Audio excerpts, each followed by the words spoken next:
PT Telekomunikasi Selular dan PT Smartfren Telekom Tbk dinyatakan menjadi pemenang dalam seleksi lelang pita frekuensi radio 2,3 GHz. Pita frekuensi ini dinilai bisa dimanfaatkan dalam pengembangan jaringan 5G.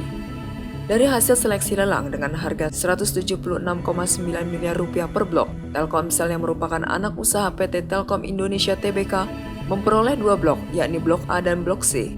Sementara Smartfren hanya mendapatkan 1 blok, yakni Blok B. Analis BRI Dana Reksa Sekuritas, Niko Margonis dalam risetnya pada 23 April menuliskan, kemenangan tersebut secara umum akan menjadi katalis positif bagi kinerja Telkomsel maupun Fren. Niko melihat kinerja operasional kedua emiten telekomunikasi tersebut akan meningkat diiringi dengan perbaikan efisiensi belanja operasional. Selain itu, keduanya akan mendapat keuntungan pada pengembangan jaringan 5G ke depan. Khususnya Smartfren, keberhasilan mereka memenangkan 1 blok ini akan menguatkan jaringan mereka, sehingga Smartfren juga akan lebih punya daya saing dengan operator telekomunikasi lain yang punya exposure ke segmen low end. Tulis Niko dalam risetnya. Sementara analis Henan Putih Rai Sekuritas, Muhammad As'ad juga menilai, hasil lelang frekuensi ini tidak hanya menguntungkan pemenang lelang. Secara umum, sektor telekomunikasi sendiri juga diuntungkan asalkan pemerintah tidak membatalkan pemenang hasil lelang kali ini.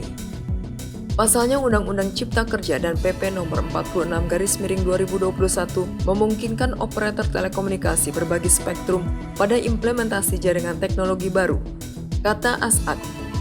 Hanya saja, As'ad menilai dampak positif tersebut baru akan dirasakan dalam jangka panjang. Ini lantaran penyesuaian frekuensi dengan perangkat yang dapat memanfaatkan teknologi 5G perlu waktu untuk pengembangan. Periode momen Ramadan dan Lebaran umumnya juga akan jadi katalis positif karena akan mendorong konsumsi internet di masyarakat. Ramadan dan Idul Fitri tahun ini, trafik layanan broadband Telkomsel diproyeksikan tumbuh 8,54% dibanding dengan hari biasa. Sedangkan trafik panggilan suara dan SMS akan meningkat masing-masing 3,14% dan 2,95%. Sementara manajemen PT XL Axiata Tbk memperkirakan ada kenaikan trafik 10% hingga 20% di periode Ramadan dan Lebaran tahun ini seperti tahun lalu.